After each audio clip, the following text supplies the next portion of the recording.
അതിവേഗം ഗതിമാറുന്ന ആഗോള അന്തരീക്ഷത്തിലെ സംഘർഷ സാധ്യതകൾ കണക്കിലെടുത്തുകൊണ്ട് പ്രതിരോധ രംഗത്തെ ദിനംപ്രതി കരുത്തേകുകയാണ് കേന്ദ്രം. വ്യോമ പ്രതിരോധം ശക്തിപ്പെടുത്തുന്നതിനായി കൂടുതൽ യുദ്ധവിമാനങ്ങൾ വാങ്ങാൻ ഒരുങ്ങിയിരിക്കുകയാണ് ഇന്ത്യ. 114 അധിക റാഫേൽ യുദ്ധവിമാനങ്ങൾ വാങ്ങാൻ കേന്ദ്ര സർക്കാർ അംഗീകാരം നൽകി. ഈ നിർദ്ദേശം ഇനി ഡിഫൻസ് അക്വിസിഷൻ കൗൺസിലിന് കൈമാറും. പ്രതിരോധ സംഭരണ ബോർഡിന്റെ നിർദ്ദേശമനുസരിച്ചാണ് കേന്ദ്ര സർക്കാർ അനുമതി നൽകിയിരിക്കുന്നത്. 3.25 ലക്ഷം കോടി രൂപ ചിലവ് വരുന്നതാണ് ഈ പുതിയ പ്രതിരോധ ഏറ്റെടുക്കൽ. പ്രതിരോധ മന്ത്രി രാജ്നാഥ് സിംഗ് അധ്യക്ഷനായ പ്രതിരോധ ഏറ്റെടുക്കൽ കൗൺസിലായിരിക്കും കരാറിൽ അന്തിമ തീരുമാനമെടുക്കുക. കൗൺസിലിന്റെ അംഗീകാരത്തിനു ശേഷം സുരക്ഷാ കാര്യങ്ങൾക്കായുള്ള മന്ത്രിസഭാ സമിതിയുടെ അന്തിമ അംഗീകാരം കരാറിന് ആവശ്യമാണ്.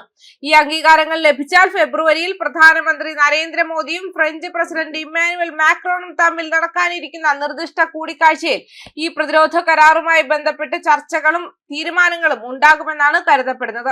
ആകെ 114 റാഫേൽ യുദ്ധവിമാനങ്ങൾ വാങ്ങുന്നതിൽ 12 മുതൽ 18 വരെ ഫ്രാൻസിൽ നിന്ന് നേരിട്ട് പറക്കാൻ തയ്യാറായ അവസ്ഥയിൽ ഇന്ത്യയിലേക്ക് കൊണ്ടുവരാനും ബാക്കിയുള്ളവ ഇന്ത്യയിൽ നിർമ്മിക്കാനുമാണ് കേന്ദ്ര സർക്കാർ പദ്ധതിയിടുന്നത്.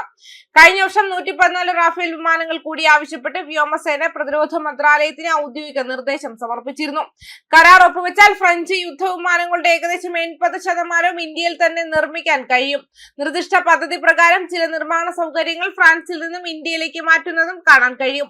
നിർദ്ദിഷ്ട പദ്ധതി പ്രകാരം 18 വിമാനങ്ങൾ ഫ്ലൈ അവേ അവസ്ഥയിലും ബാക്കിയുള്ളവ 60% വരെ തദ്ദേശീയമായി നിർമ്മിച്ച് ഇന്ത്യയിലും നിർമ്മിക്കും.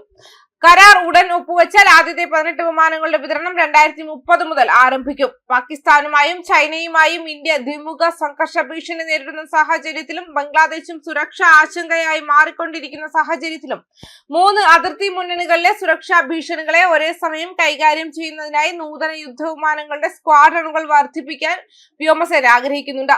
MiG-21 പോലെയുള്ള പഴയ യുദ്ധവിമാനങ്ങളുടെ വിരമിക്കൽ വ്യോമ പ്രതിരോധ ശേഷിയിൽ നിർണായക വിടവ് സൃഷ്ടിച്ചതിനാൽ വ്യോമസേനയുടെ ഫൈറ്റർ സ്ക്വാഡ്രണിന്റെ അംഗീകൃത ശക്തി 42-ൽ നിന്ന് 29 സ്ക്വാഡ്രണുകളായി കുറഞ്ഞു.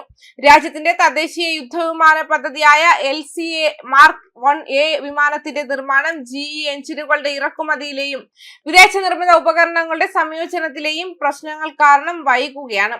നിലവിൽ ഇന്ത്യക്ക് 36 റാഫേൽ യുദ്ധവിമാനങ്ങൾ വ്യോമസേനയിൽ സേവനത്തിലുണ്ട്. ജെറ്റ് കരാർ നടപ്പിലായാൽ റാഫേൽ ജെറ്റുകളെ അന്തിമ അസംബ്ലി ലൈൻ നാഗ്പൂരിലെ ഡാസോൾട്ട് റിലയൻസ് എയ്റോസ്പേസ് ലിമിറ്റഡിൽ വരും.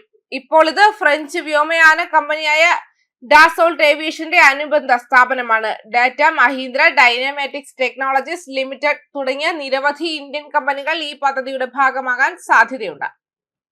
ന്യൂസ് ഡെസ്ക് കർമ്മ ന്യൂസ്.